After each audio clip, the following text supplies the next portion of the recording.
Welcome to Whiskey One, the channel for the novice, the curious, and the connoisseur.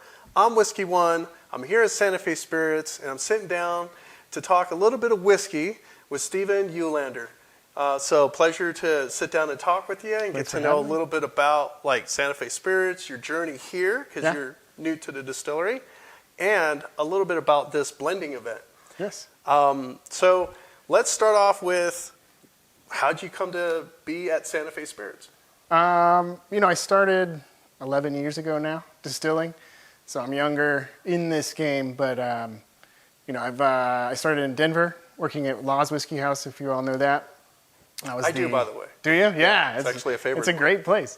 I worked there for, I think, 4 years, right when they started. I think that was their first hire, and I kind of rose up with Jake Norris and Al Laws, and then ended up kind of bouncing around the U.S. I was in Wyoming for a bit, working out at a ranch there, a dude ranch that had a distillery.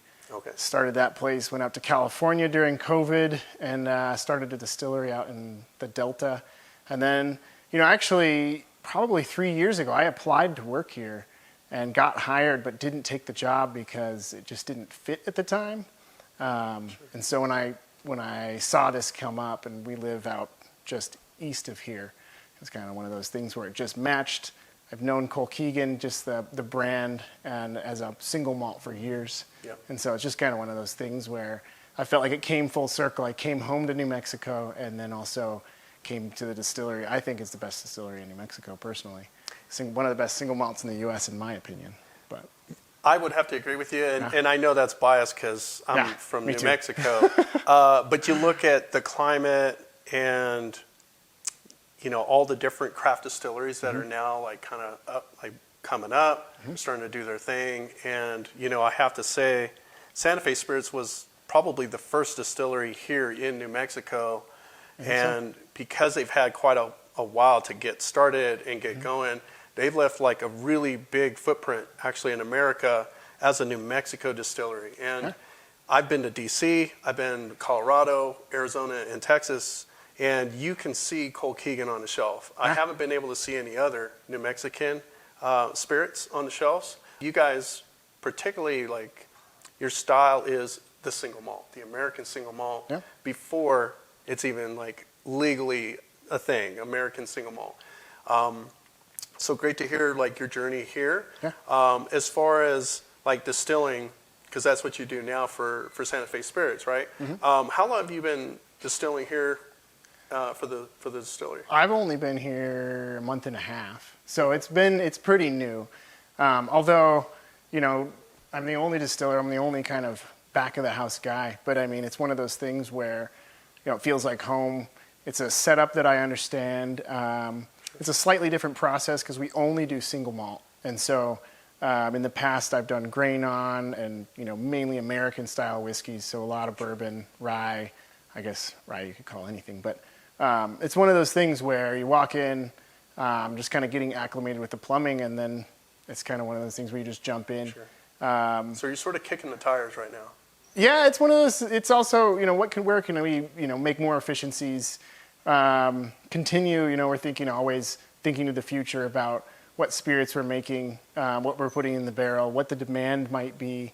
For the past 2 years, we haven't done, during COVID, we didn't do our Brandy. And so we're going to be doing Brandy this year, and the apple trees really have stuck around. And so we might have some really unique stuff coming out next year with the apple Brandy. I have some unique projects there. But I mean, it's always just kind of stepping in, getting acclimated, and then finding, where can we, make things better, kind of fix things up and modify and just make things the best that they can, you know. Oh, well, I think as like, no matter what your brand is, you're always going to be trying to like tweak things, make little improvements here and there. So it's good to see that you've been added to the team. Yeah, I'm excited. And I'm not just saying this, like I am a big supporter of Law's Whiskey. So the fact that you came from that background, it's like now I'm even more excited to see like where the direction of Santa Fe Spirits is going. Yeah, I mean, Law's, is one of those unique places where, I guess it's kind of a Colorado whiskey. I think Stranahan's kind of established that. It's that kind of flavor malts in the malt. It is another single malt. But, when laws came out, they wanted something robust and big, but also where they weren't, I guess their whole thing and mantra is no shortcuts, but they weren't cutting corners. They were making, taking the time, and there's so many spirits, even the stuff coming out of New Mexico that isn't made here. Sure. A lot of stuff's brought in and bottled, and, we make it here, we take that time, and, I don't think I'd want to work at any distillery that didn't take the time to, make their own product, make something high quality, and I'm very, very proud of being a part of the family that has, Sure. so. Yep. And I have been, actually, we've just been doing and knocking out single malt like crazy, I guess the Colkegan. So do you have like a personal favorite right now? I mean, I love that apple brandy finish. I think it's unique. It's, it's our brandy. I'm a huge brandy fan, Yes. In general. I'm getting that, by the way. Yeah. I mean, it's just something, it's unique. The terroir is always, if you can get it locally, if the juice is local, you get something really, really unique. But also, you take something, a product we already have, a barrel we already have. They're small. They're only 25-gallon barrels, so they're the smaller barrels that we age the brandy in, and we're able to reuse that and take the Colkegan to another level. It doesn't dumb out any of those really nice smoky flavors we get from the mesquite. So I adore it. I think it's liquid gold, but that's me right now. That's mine right now, I should say. Yeah. Okay. Yeah. So I'm a mood kind of guy. So you could ask me that question today. I may have a different answer next week. Absolutely. For sure. Absolutely. And that's good. Like seasoning. I mean, batch to batch. We try to keep things consistent, but it's one of those things you never know. Can you guess my favorite out of the four? I cannot. No, maybe sherry cask. You big sherry cask sherry guy? Yeah, cask, I mean, absolutely. it's wonderful stuff. Yeah. So those in the know who have tried all of the different Colkegans have time and time again told me like that PX cask finish is amazing. It's so good. We're here today because there is a blending event hosted by the Albuquerque Whiskey Society. And we're going to have an opportunity to basically do our own thing, so to speak, take things that we like, and we're going to be blending. For most of us, it's probably going to be a first-time experience. That would include myself. I've never actually participated in a blending event at a distillery, so this is truly unique to me, and I know that it'll be unique to others too. Is there anything like in particular like the audience would need to know about these three different Yeah, I mean, barrels? I think the unique thing, or what I tried to do, I chose 3 different barrels. Okay. And what we do, we have a mix of new and used casks, right? So those older, when they're used, formerly bourbon barrels, okay. Those are not going to be giving as much color, but they're going to be giving a lot of different, whiskey nuances. You're going to get different, I guess, you get more character from the original single malt that went into them than you would when you get those new barrels. It's going to be a lot more color, a lot more wood, a lot more oak, but it might dumb out some of that smokiness. And so I've pulled, we've got 2 new barrels and 1 used. Okay. But you can see, I don't know if we can check that out. The used we've one. got 3 different colors, I'm really guessing different this color. is the used one, right? Absolutely. And a you little actually lighter. get a little bit of oil buildup in there just from the cut. Yeah. But so that is going to be... we'll definitely have to show that off. Absolutely, yeah. And that's hasn't been filtered or anything. So that water is actually bonding and creating those little spots from the oil in the whiskey. Definitely darker. Yep. And these are the new barrels. So those 2 will be new. Sorry, that's a used in your right hand. Yep. So for those like watching, if you can see, and we'll probably show this in a little more detail. The one on your left on the screen, slightly lighter, a little golden, and then on the right, it's a little darker, like molasses, caramel type of color on this one. And then I think one of them is very dark comparatively. Yeah. Oh, yeah, this one right here for sure in the middle. So this is barrel 435. The other is 335. They're both new American oak. Mm-hmm. So American. Interesting. Yep. Very high proof, actually. Yeah, I mean, that's the thing out here. When they age, right, it's dry, and so we lose water from the barrel, increasing the proof as they age, right? And, if we were in a humid area, we lose more alcohol from the angel share, so it keeps that alcohol proof lower. So, yeah, when we cut it down, we just add that water right back. It's pretty wild, though. Some of those barrels, I think I pulled one the other day that was like 134, and that's like, it was a big boy. That's hot. Yeah, it's, it'll ruin Let me do that in my head. It's about 72, 72 ABV. right? Yeah. Yep. Wow. That sounds right. Okay. Yeah, that's commonly referred to as hazmat. Yeah. Whiskey right there. So. I don't know if you're right on that. Yeah, but I think I could probably handle a 72. I'd be interested to see what that tastes like. Well, 72 would be 144, I think. 144. Doesn't matter. Did I get that off? Okay. Whoops.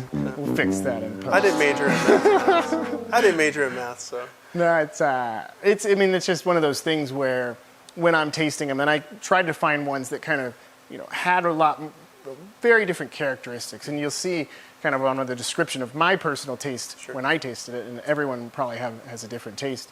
But I tried to get something all the way across, a spattering across the board, so when you're making your personal bottle, filling or tasting across, you can really get different flavor profile, and so everyone's bottle can be completely unique. That's the goal here, and that's what I do when I'm figuring out blends. And man, this is the best part about the job. You get to nerd out with people that also like to nerd out. So I'm looking forward to it. Yeah. Where the grind finally catches up and you get to relax and enjoy it. Yeah. Awesome. It's a good part of the week. Well, it's been a pleasure, man. It's been great. Thank you for having me. It's going to be fun to dive in. So everybody watching, we really appreciate you getting a chance to see the interview, get to know a little bit about Stephen. And I'm ready to blend some whiskey and have at it, so to speak. So here at Whiskey One, it's about the one you enjoy. Stick around. All right, folks. So again, we're at Santa Fe Spirits, and we're opening it up to the whiskey blending event.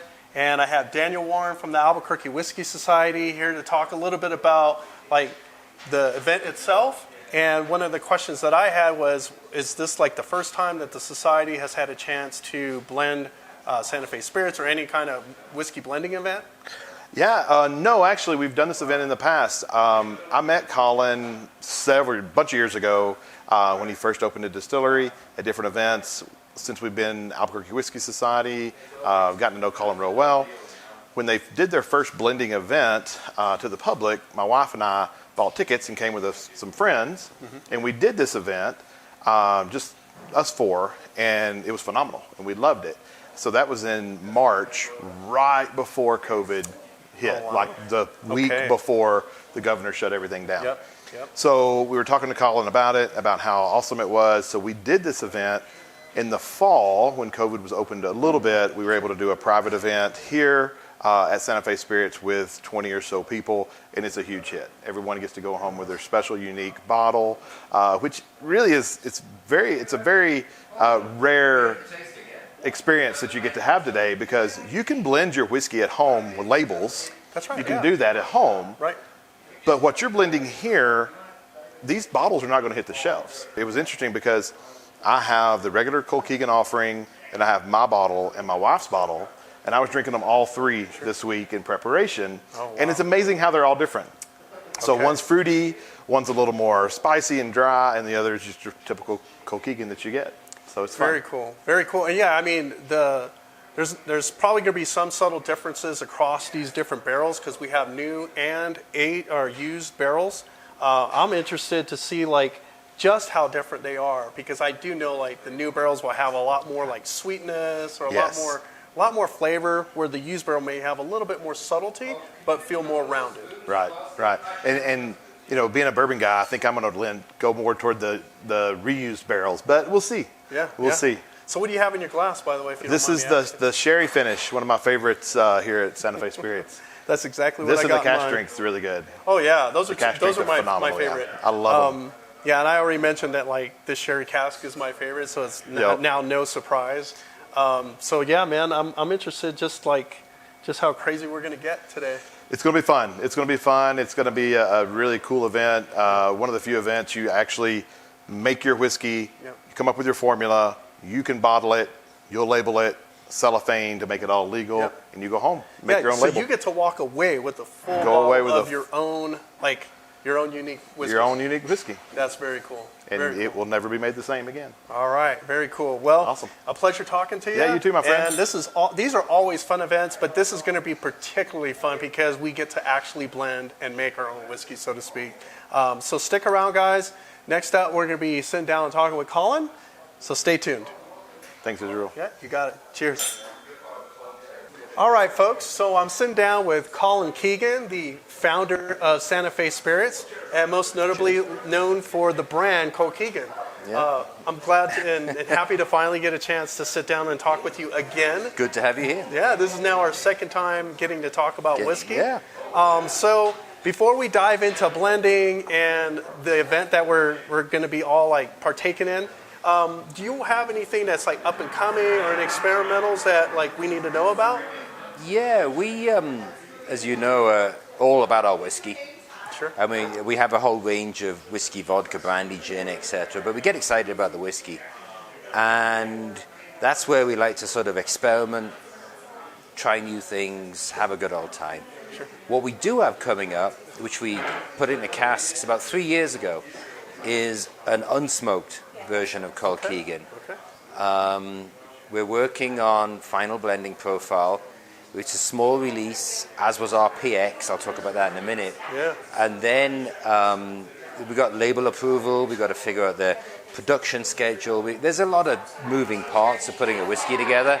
Least of which is blending it and tasting it. You know. Sure. Is the market ready for it? Do we think it's too many whiskeys, etc. But that's what we're working on, and that's Awesome. got us excited. We'll probably release it for late fall into early winter. Will that be a distillery-only release, or will that be here in New Mexico or anywhere else? In 2022, it'll be just distillery release. Okay. However, we will do some spot shows where we can take it and sell it, Sure. which will be kind of fun. Very cool. We are also working on what we call an estate apple brandy, Okay. which means it's going to come purely from my orchard where I live, and not a blend of New Mexico and Colorado apples. This year we're lucky that we haven't had any late frosts to kill the crop. Okay. It was all earlier. Yep. Oftentimes here in New Mexico we get 2 years of good apples and then a year of no apples because we get one of those April freezes which kills the blossom. This year it hasn't happened. Okay. So my orchard is actually producing a lot, and we thought we'll try something a little different. We'll probably age a little differently. Maybe direct into used casks instead of new oak. Stephen, our head distiller, who I believe you talked to, Yep. has got a long background in whiskeys, bourbons, and all kinds of great brown spirits, basically. And he already let me know, like he's really like excited Yes. to get into the brandy cast finish of it and do like the brandy. And I'm not sure if you mentioned it, but you actually grow your own apples for the brandy, right? Yes. Very cool. That's what started the whole distillery. Was I designed a house in an apple orchard. Project fell apart.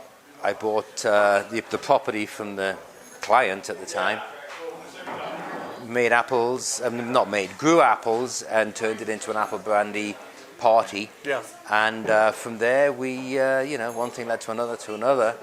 And friends came over. We bought a distillery in 2008. When good time to buy a building. Yeah, right. We bought a building and turned it into a distillery, and just had some fun with it. We've expanded 4 times and expanded our distribution. Currently available in 41 states, which is impressive. Yeah, I whenever I go out of state, I run into Colkegan bottles. That's good to see. And here we are, like 11 years later, right? Yeah, 11 years later, 12 years now actually. We got another one under our belt. So. Very cool. All exciting stuff. That's crazy. The last time I talked to you was 2 years ago because it was the 10-year anniversary. 10-year anniversary. Very cool. And that PX, the blue that we were tasting at that anniversary, of course, is a great one. Actually, that's what's in my glass at the moment. Cheers. Cheers. By the way. And that has actually become part of the main portfolio. Yep. So we can actually fill in the experimental category with something else and expand the line. It's only available in New Mexico at the moment. By the way, a lot of the whiskey nerds are very happy to hear that. Oh, good. I'll just tell you that right now. And so because we're doing this whiskey blending event, I had a chance to talk to Stephen about like what are in these barrels, like what sets them apart, the blending itself. And one last question I have for you is like, when did you guys open it up for blending? Gosh, it was pre-COVID, which has actually become a sort of vague date, I suppose. Really, it was in 2019, and that's when we did one with the Whiskey Society, who's here this evening. You can hear them in the background. It sounds like a big hit, by the way. Like, it's been a big hit since. We did some virtual blendings where we'd send out samples, and that was very well received. for sort of board retreats, virtual board retreats, where during COVID. And since we've done 2 or 3 of these post-COVID, and they're always sold out, always full. Yeah. And we try and keep a hold of the same casks so that if people finish it or want to give a bottle of their whiskey to somebody else, we can do that. And we're doing that today as well. Yeah, I'm excited, man. Who knows what I'm going to come up with? I like them smoky, so I'll probably be. Yeah, we'll see where you lean. Yeah. Well, I appreciate your time. Cheers. Thanks again, Colin. Cheers. This is going to be a great experience for us. And, for those watching, hopefully you got a chance to learn a little bit about the process, about Colkegan, the brand, and of course, Colin, Stephen. Cheers. And we hope to do this again. So very excited to dive in. I think that's good. Stick around, folks. Cheers. Cheers.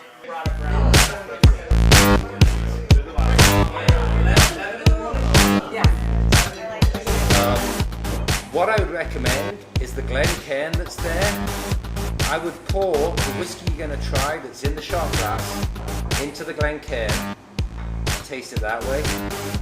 Obviously, it sounds like you all know about Glencairns. You're going to get a better feel for the whiskey out of the Glencairn glass.